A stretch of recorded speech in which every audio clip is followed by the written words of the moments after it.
Hello everyone. I hope you all are safe and healthy. Today we are starting with the second part of chapter number 2, dual effect of transactions and types of accounts. In previous part number 1, we have already discussed what is the meaning of business transaction. Then we have classified business transaction into two different parts, one that is economic and second one that is non-economic. Economic transaction again have two different part, one that is cash and credit part, which has three different parts, that is cash transaction, credit transaction and other transaction, that we have already discussed in previous one. Plus economic transaction has two different part, that is internal and the external transactions. Finally, we have ended our session with calculation of illustration 1. Up to that, I hope everyone has seen the video. If you haven't seen the video, please go in the link. The link is given in the description. Just see that. When you are going to complete your first part, you are going to understand about the second part only.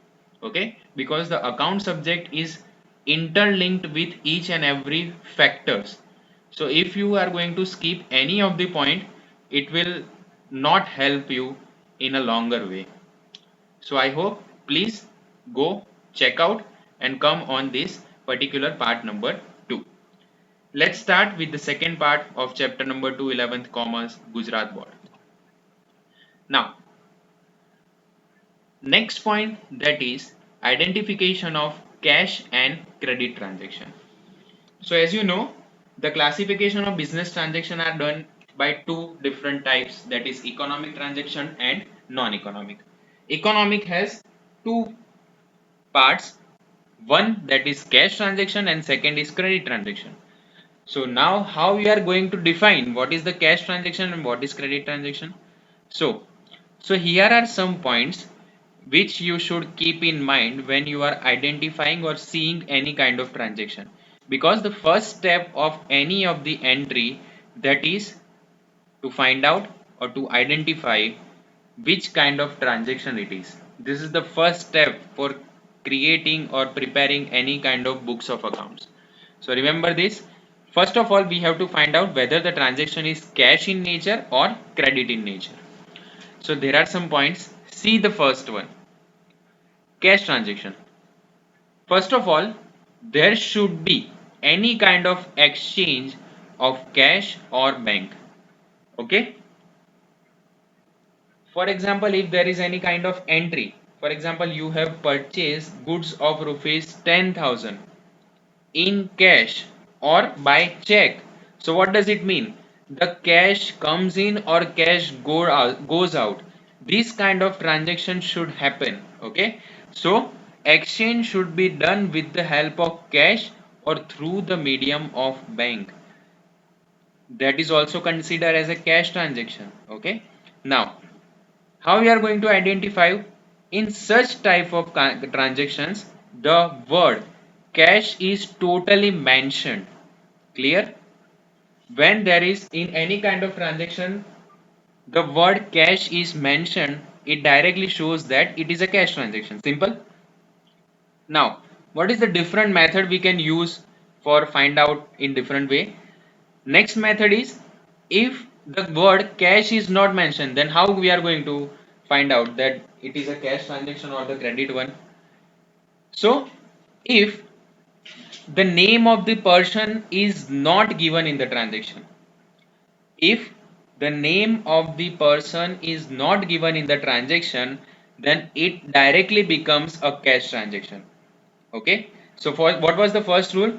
First rule was, if the cash word is mentioned, then it is a cash transaction. Second, if the cash word is not mentioned and the name of the person is also not mentioned, then it becomes a cash transaction. Understood? And the third one, if the name of the person is mentioned but with that the word cash is also mentioned, so then it becomes a cash transaction. It means if the word cash is used, it directly becomes the cash transaction. If the name of the person is there and with that the word cash is there, then it is a cash transaction. And if the name of the person is not there and if cash is not there, both of them are not there, then it will become a cash transaction. So here are these are some rules which you should keep in mind, because this will help you in chapter number 4 when you are preparing your journal entries. Okay, next one, that is credit transaction. Now, what is considered as a credit transaction? As there was a cash transaction when there was exchange of cash or bank. Now what is credit transaction? We are giving goods on the credit of a person, so that is considered as a credit transaction. So the word cash or bank shouldn't be there. No exchange of goods. Okay, no exchange of any kind of cash should be there. Next one, there should be a relationship between the person of debtors and creditor, that we have already discussed in the previous part. Just go in the description box, you are going to see that particular thing. There should be the relationship between the debtors and the creditors. Now who are called as debtor and who are called as creditors, you have already know that. Same way, the name of the person is mentioned and the word cash or bank is not used. What does it mean? I have purchased means Pratik has purchased goods of rupees 5,000 from Viral. What does it mean? It means there is no word cash or bank is used. It means I have purchased goods from Mr. Viral on credit.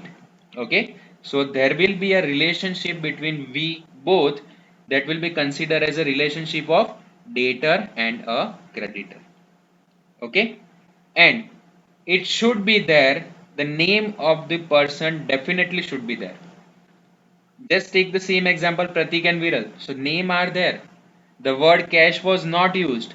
Okay, and the relationship between these two is a debtor and creditor relationship. Same way, there is no exchange in cash or through the way of bank, so that all will be considered as a credit transaction. Understood? Next, here is one illustration. So these are some transactions, and here there is a answer of that particular transaction and the reason why it is considered as a cash transaction or the credit. Now, first of all, what kind of entry we are making in accounts? We are only considering the entries which are economic in nature. That means all the entry which are non-economic, we are not going to keep it in books of accounts. Clear? Now, see the first one, goods sold for cash rupees 500.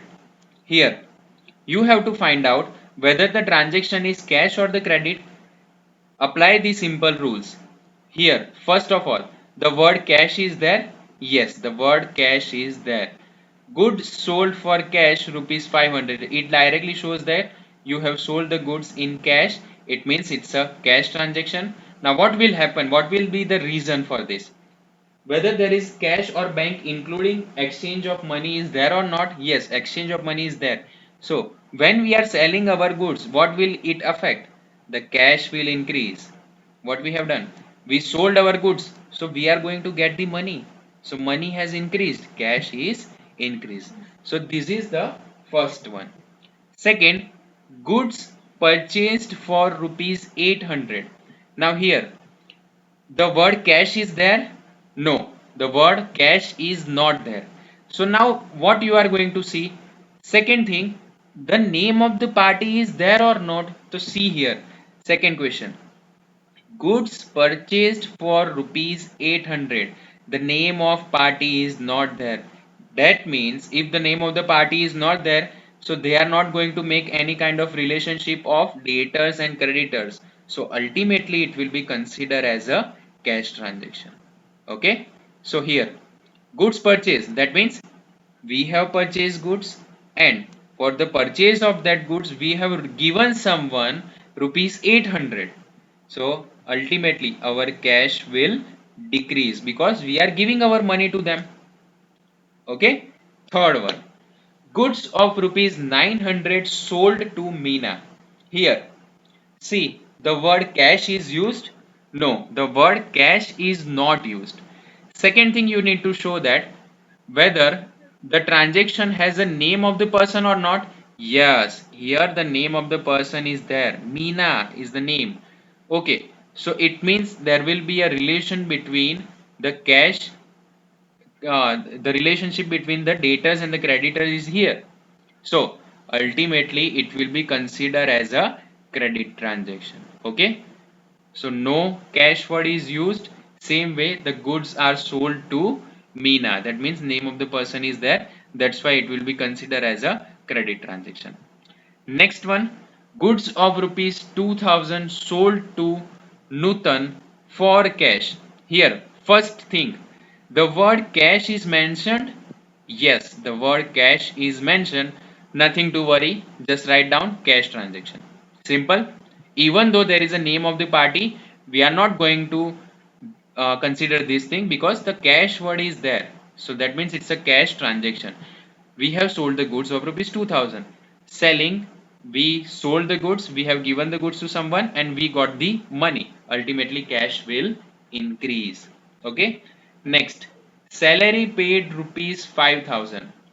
See here, the transaction is cash or credit. The word cash is used over here. No, the word cash is not used. Okay, now name of the party is there. No, name of the party is also not there.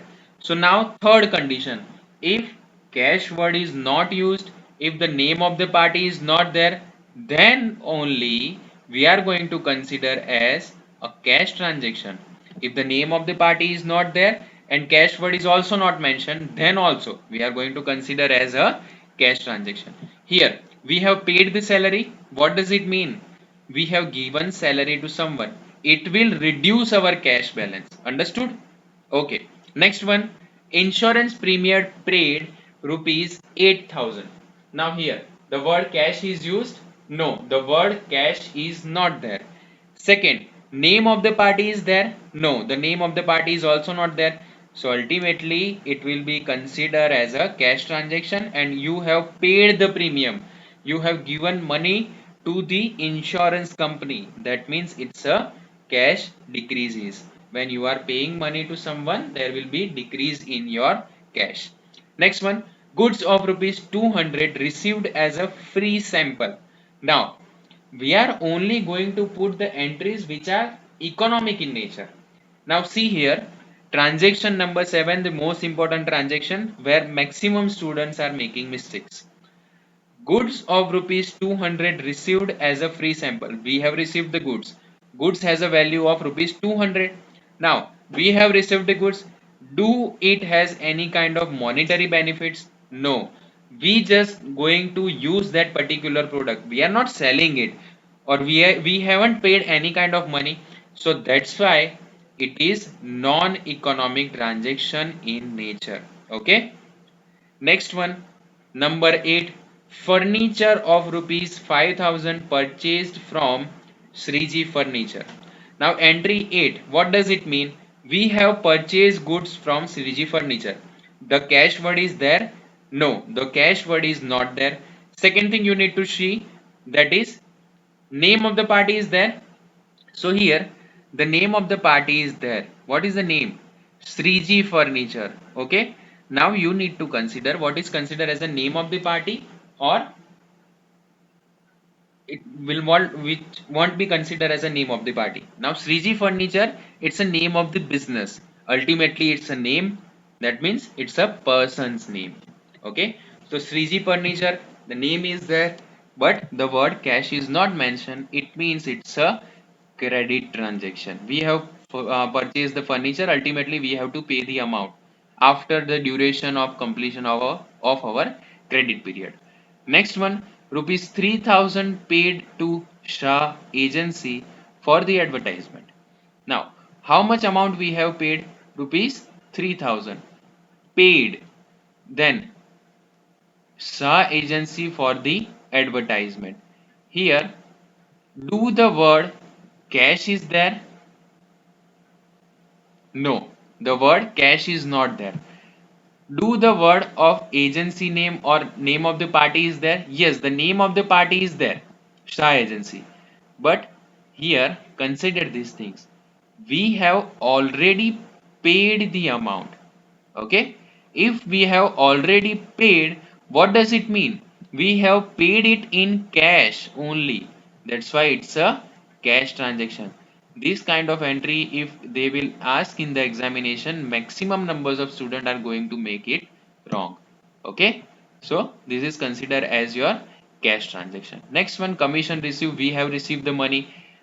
We have received the money. Received, that means the transaction is already happened, so it's a cash transaction. As the cash word is not there, name of the party is not there, both are not there, but we actually received the money, that means it's a cash transaction.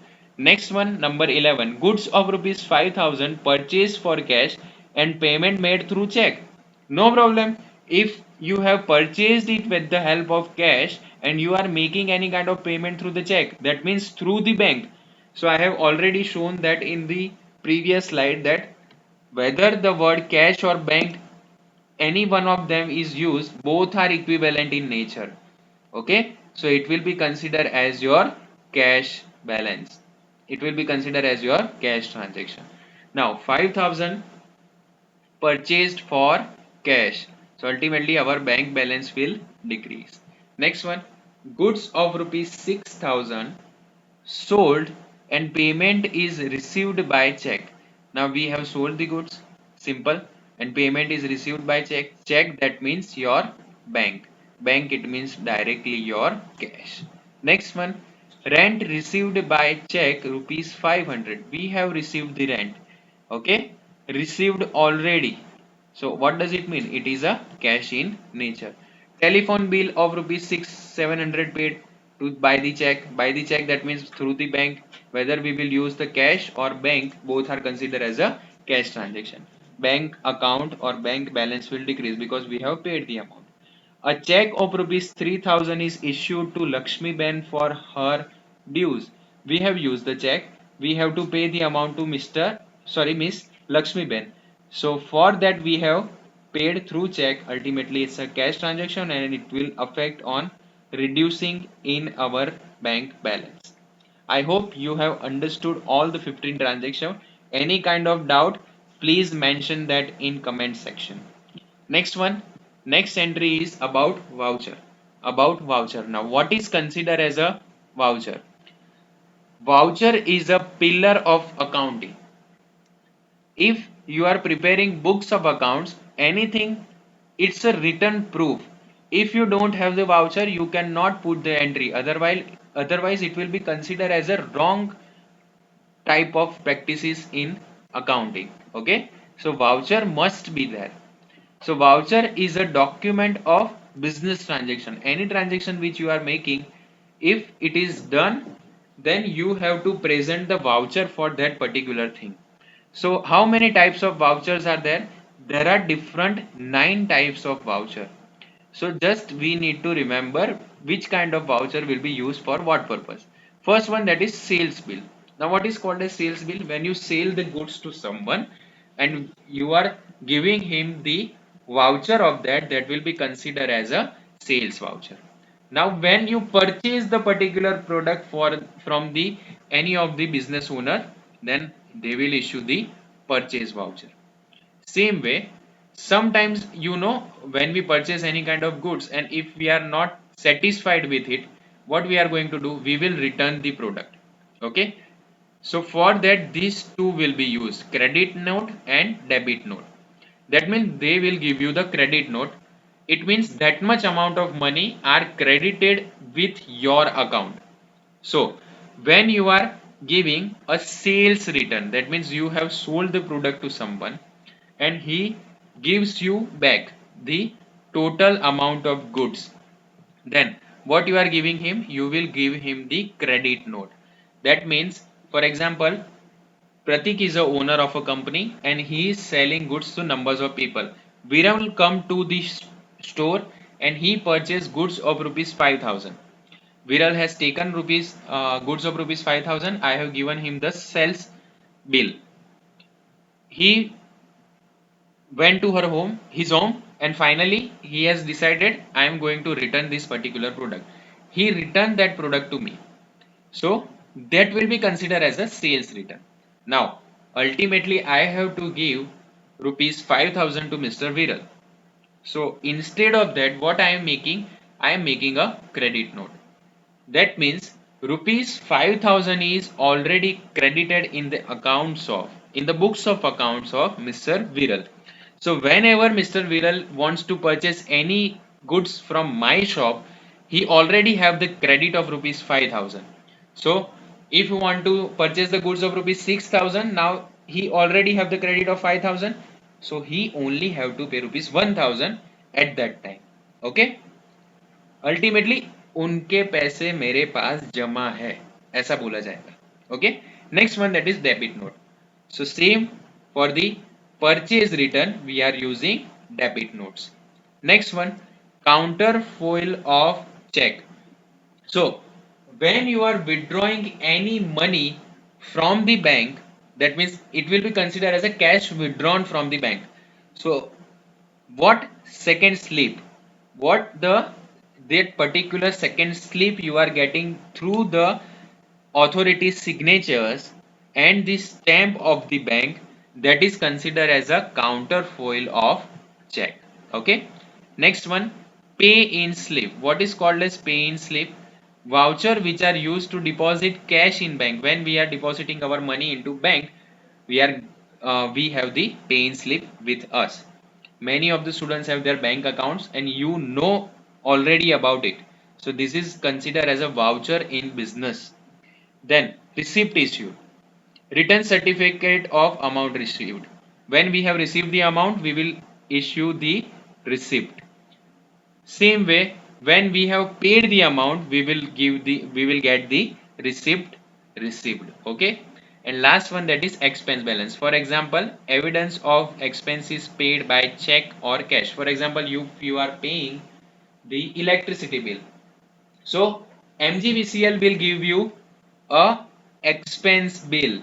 That bill will be considered as an evidence of your expenses which is done in regular routine businesses. Now what components are there when you are preparing any kind of vouchers? So there are different 10 types of contents or components which should be there. These are considered as a ideal. If all these things are there, then it will be considered as an ideal voucher. First of all, first one, that is name and address of the voucher issuer. That means if I have a company, that is this is on the name of my company and the name of address of the my company only. Then the name of the address, name and the address of the voucher receiver. That means the person who purchased the goods from you, and when you are giving him the voucher, you are writing down the name of that person and you are mentioning his address. Third one, that is date. Fourth one, that is serial number of voucher. This is most important. If the serial number is not there, how we are going to track the records? Okay, so serial number should be there. Then amounts in figures and words, both should be there. You should write it in the words, you should write it in the figures as well. Then signature of the bill payer and bill receiver. Bill payer, that means if I am owner, then when I am preparing the bill, I need to sign on that particular bill, then only it will be considered as a voucher. Next, signature of a bill receiver. For example, if you went to any kind of shops and you have done POS, that means point of sale, where you have swiped your particular card. When you are swiping your card, they give you one proof on which you have to sign. So now this will be considered as a signature of bill receiver. You are a bill receiver and you have to sign on it. Next one, that is types of voucher. Which kind of voucher you are giving? Whether it is a cash memo, whether it is a credit memo, whether it is a purchase bill, whether it is a sales bill, that should be mentioned. Next one, that is GST number. This is the newest thing which is applied in any of the area. That's why I have mentioned it. The third chapter is related with the GST only. We will discuss this in detail in third chapter But for now, just understand this, there is one particular number which is being considered as a GST number. Every individual business owner has to take GST number. Okay, so that should be mentioned in the voucher. Next, other details. As the voucher has different kind of types, so any kind of requirement that should be mentioned, that all details, other details will be considered. So that's it for today. Thank you so much for watching the video. If you have any kind of doubts, please mention that in suggestions as well as comment box. I will make particular video for that particular solution. Please like, share and subscribe to the channel. Share it to the maximum students who are studying in 11th commerce. Okay. Thank you so much. Jai Hind.